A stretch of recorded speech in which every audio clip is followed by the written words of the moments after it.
एक लंबे किस के बाद माया ने देखा कि नीलिमा एक मूर्ति की तरह आंखें बंद किए खड़ी हैं। अरे तुम ठीक हो? माया ने हल्की मुस्कान के साथ पूछा। माया, वो मेरी पत्नी नहीं है, मैं तुम्हें पैसे देता हूँ, तुम वही करोगी जो मैं कहूँगा। रुद्र ने गुस्से से माया को टोका। माया चुप हो गई। तभी नीलिमा की नज़र रिजॉर्ट के एक स्टाफ पर पड़ी जो छिपकर ये सब कुछ देख रहा था। रुद्र ने भी उसे देख लिया। डरने की जरूरत नहीं है, रुद्र ने नीलिमा से कहा। आज यहाँ कोई और मेहमान नहीं है, बाकी स्टाफ भी जा चुका है। यहाँ सिर्फ मैं, माया और वो सिक्योरिटी गार्ड होगा। बाहर किसी को कुछ भी पता नहीं चलेगा। मैंने इसके मुंह में इतना पैसा ठूंस दिया है कि इसकी जुबान कभी भी नहीं खुलेगी। रुद्रन के चेहरे पर पैसे का गुमान साफ झलक रहा था। माहौल बिगड़ता देख माया ने बात संभालने की कोशिश की। रुद्रन, चलो ना, उस पहाड़ी वाली झोपड़ी में चलते हैं, वहां बैठकर चाय पियेंगे। माया रुद्रन के साथ जाने लगी तो रुद्रन ने नीलिमा की ओर देखा। तुम्हें भी चलना है? चलो चाय पीकर लौट आएंगे। नीलिमा ने ना में सिर हिलाया और वापस रिजॉर्ट की तरफ मुड़ गई। तभी उसकी नज़र फिर उस स्टाफ पर पड़ी जो अब भी उसे घूर रहा था। उसकी गंदी नज़र जैसे नीलिमा के कपड़ों के आर पार देख रही थी। नीलिमा ने सोचा, अपने पति के साथ हनीमून पर आई हूं। एक लड़की अगर अकेली रह जाए तो लोग उसे किस नज़र से देखेंगे। रिजॉर्ट में अकेले बैठने से तो अच्छा है कि वो रुद्रन के साथ ही चली जाए। ये सोचकर वो फौरन पलटी और उनके पीछे पीछे पहाड़ी की ओर चल दी। पता है नीलिमा, पिछली बार जब हम यहाँ आए थे तो चारों तरफ कोहरा छाया था। कितना रोमांटिक था, है ना रुद्र? माया दोनों के बीच की अजीब सी चुप्पी तोड़ने के लिए कुछ न कुछ बोलती हुई चली जा रही थी। वे पहाड़ी की चोटी पर बनी एक झोपड़ी में पहुंचे। वो मिट्टी से बनी एक खूबसूरत झोपड़ी थी जिसके चारों तरफ चाय के बागान थे, बिल्कुल किसी कैलेंडर की तस्वीर की तरह। सूरज डूब रहा था और रिजॉर्ट से झोपड़ी तक के रास्ते पर छोटे छोटे पीले बल्ब जलने लगे थे। माया ने दरवाज़ा खोला और अंदर चली गई। अंदर ऐस बड़ी ई से लेकर सारी आधुनिक सुविधाएं थीं। नीलिमा, चाय लोगे या कॉफ़ी? माया ने किचन एरिया में जाकर पूछा। माया, तुम्हें ये सब करने की जरूरत नहीं है। नीलिमा, किस लिए है? नीलिमा, जाओ 2 कॉफ़ी बनाकर लेकर आओ, रुद्रन ने हुक्म दिया। नीलिमा चुपचाप गैस जलाकर पानी गर्म करने लगी। इधर आओ माया, रुद्रन ने बिस्तर पर बैठकर उसे बुलाया। माया हंसते हुए उसके पास आ बैठ गई और अपना हाथ उसके हाथ में डाल दिया। पिछली बार की वो शाम याद है माया? रुद्रन ने कान में फुसफुसाया। उसे कैसे भूल सकता हूँ, तुम भूलने वाली चीज ही नहीं। ये सब नीलिमा किचन के पास लगे एक बड़े शीशे में देख रही थी। रुद्रन के हाथ माया की कमर पर थे और वह उसे अपनी ओर खींच रहा था। उनके चेहरे इतने करीब थे कि उनकी सांसें एक दूसरे से टकरा रही थी। नीलिमा को लगा जैसे वो वहां होकर भी नहीं है, वो बस उनकी बढ़ती नज़दीकियों की एक बेबस दर्शक थी। रुद्रन ने माया को एक लंबे किस के लिए अपनी ओर खींच लिया। नीलिमा का दिल टूटकर बिखर गया। जब रुद्रन का हाथ माया के सीने की तरफ बढ़ा और दोनों बिस्तर पर गिर पड़े तो नीलिमा से और देखा नहीं गया। उसने गैस बंद की और झोपड़ी से बाहर भागकर दरवाज़ा जोर से बंद कर दिया। उसका दिल जोर जोर से धड़क रहा था। उसने गले में पड़े मंगलसूत्र को कसकर पकड़ लिया। हे श्री कृष्ण, मुझे शक्ति दो। चारों तरफ अंधेरा छा चुका था। तभी आसमान से बारिश की एक बूंद उसके ऊपर गिरी। देखते ही देखते मूसलाधार बारिश होने लगी। नीलिमा वापस आकर झोपड़ी के बाहर सीढ़ियों पर ही खुद को समेटकर बैठ गई और रुद्रन की अंदर से आवाजें सुनने लगीं। बारिश के शोर के बीच झोपड़ी के अंदर से आती माया की आवाजें नीलिमा के कानों में किसी तेजाब की तरह पड़ रही थी। उसने दोनों हाथों से अपने कान बंद कर लिए और बाहर गिल्ली मिट्टी पर ही लेट गई। उसके आंसू बारिश की बूंदों में मिलकर बहने लगे। तभी उसके दिमाग में वो दिन कौंध गया जब उसने पहली बार रुद्रन को देखा था। इची, तुम अभी तक तैयार नहीं हुई? देबू ने रसोई में आकर नीलिमा से पूछा। क्या है देबू? कॉलेज में चैरिटी प्रोग्राम है, कोई फैशन शो नहीं, और अपनी लिपस्टिक थोड़ी हल्की कर ले। मैं बस ये सब्जी उतारकर तैयार होती हूँ। देबू उसके पीछे पीछे लगी रही। इची, मुझे ये वॉलंटियर क्यों बनाया? आज क्लास भी नहीं है, सब लोग मूवी देखने जा रहे हैं और मैं यहाँ सीनियर सिटीजन डे का बैच लगाकर घूमूंगी। अरे देबू, उन बुजुर्गों के साथ थोड़ा वक्त बिताएगी तो दुआ ही मिलेगी ना। नीलिमा नहाकर तैयार हुई। उसे देबू के कॉलेज में गेस्ट लेक्चरर की नौकरी मिली थी। दोनों बस पकड़कर कॉलेज पहुंची। टीचर, आप कहाँ थी? मैं कब से आपको ढूंढ रही हूँ, जूली मैम ने नीलिमा से कहा। क्या हुआ जूली मैम? गोविंद सर की माँ की तबीयत अचानक बिगड़ गई, वो हॉस्पिटल गए हैं। प्रोग्राम में स्वागत भाषण उन्हें ही देना था। अब आपको स्टेज पर बोलना होगा। क्या मैं? हाँ, आप ही, आप सबसे अच्छा बोलती हैं। जूली मैम ने उसके हाथ में एक कागज थमाया और चली गई। नीलिमा ने कागज खोला। स्वागत के लिए जाने वाले मेहमानों की लिस्ट में सबसे ऊपर का नाम पढ़कर उसकी नजरें वहीं अटक गईं। रुद्रन प्रताप मंगलम। प्रार्थना के बाद नीलिमा स्टेज पर चढ़ी।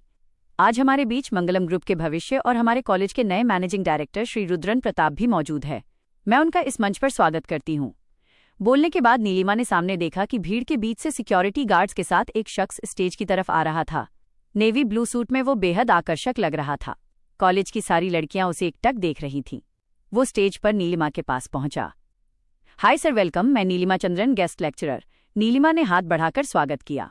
जैसे ही उसकी नजरें रुद्रन की चमकती आंखों से मिली, वो वही खोसी गई।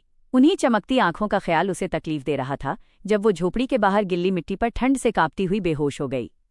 कुछ देर बाद दरवाजा खुला और रुद्रन बाहर आया। माया अंदर बिस्तर पर बिना कपड़ों के ही लेटी हुई थी। रुद्रन ने बाहर सिकुड़कर सो रही नीलिमा को नफरत भरी नजरों से देखा। उसने जेब से सिगार निकाला, उसे सुलगाया और नीलिमा के पास बैठ गया। तुझे ये सब देखकर बहुत दुख हो रहा होगा, है ना? अगर हो रहा है तो आगे और दुख सहने के लिए तैयार हो जा। ये तो बस ट्रेलर था, असली फिल्म तो अब शुरू होगी। तूने मेरे साथ जो किया था उसका बदला तो मैं लेकर ही रहूंगा नीलिमा चंद्रन। मैं तुझे अपने पैरों तले रौंद कर रख दूंगा। ये कहकर उसने जलता हुआ सिगार जमीन पर फेंका और जूते से मसल दिया। माया, माया उठो, चाय पी लो।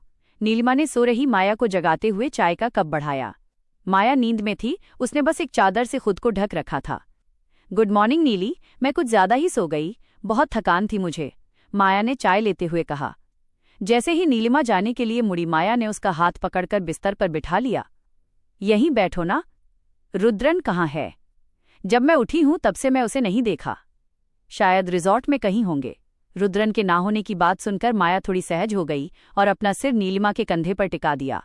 तुमने इस शैतान आदमी से शादी ही क्यों की? तुम उसे छोड़कर क्यों नहीं चली जाती? तुम ये सब क्यों बर्दाश्त कर रही हो नीलिमा? माया ने हमदर्दी से पूछा।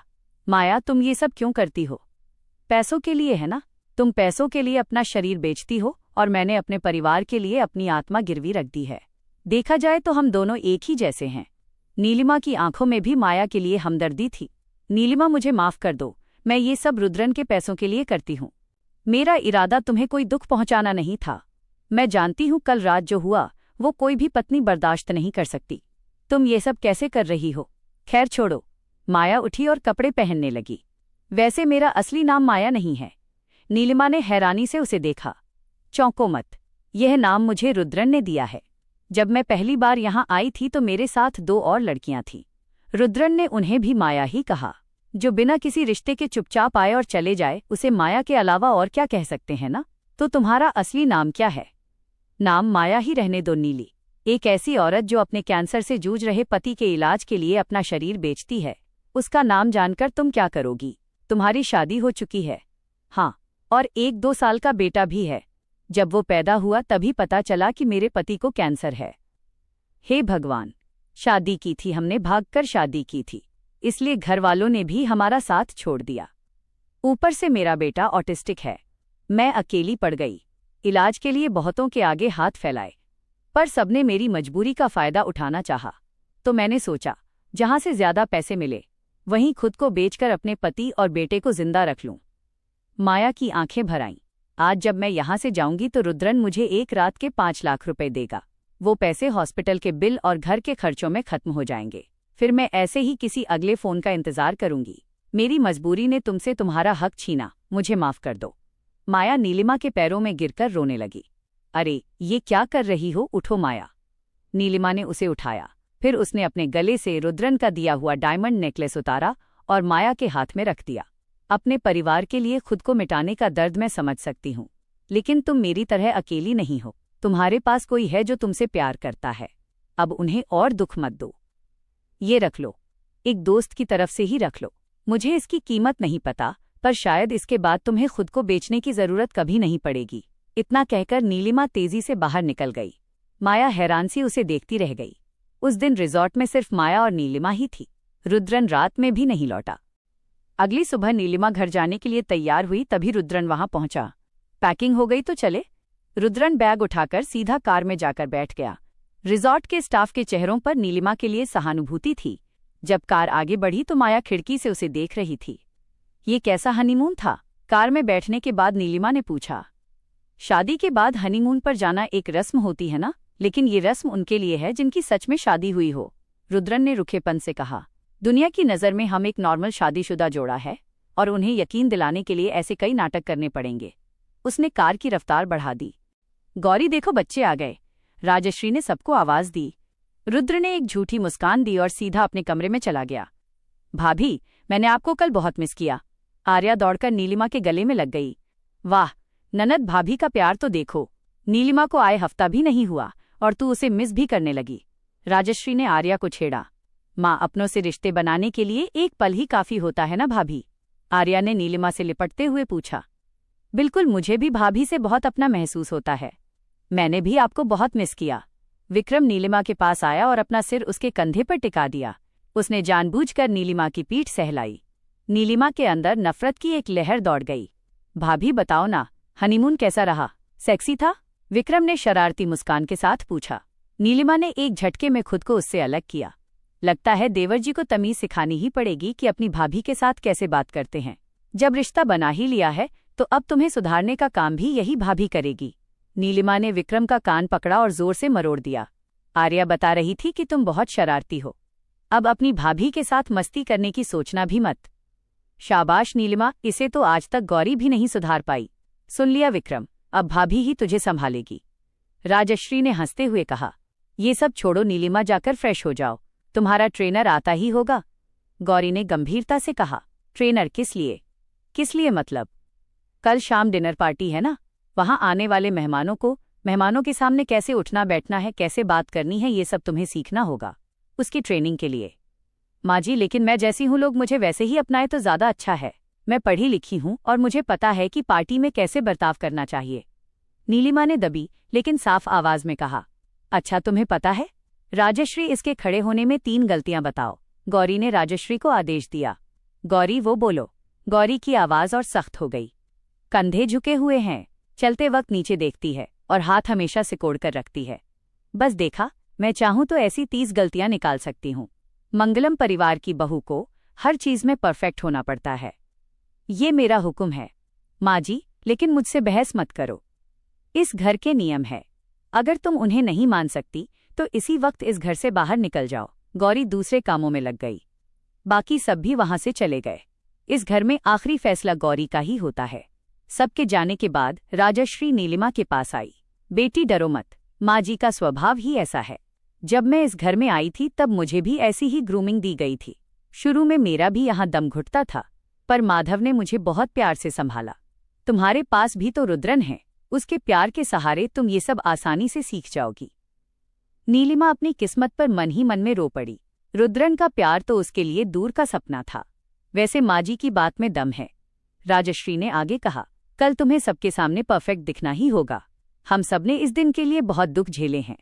खैर, छोड़ो ये सब। राजश्री कहते कहते रुक गई। मैं एक बात पूछूं? अगर मुझे इतना बदलने की जरूरत थी तो रुद्रन जी ने मुझसे ही शादी क्यों की? उन्हें तो मुझसे बेहतर अमीर और मॉडर्न लड़की मिल सकती थी, फिर मैं ही क्यों?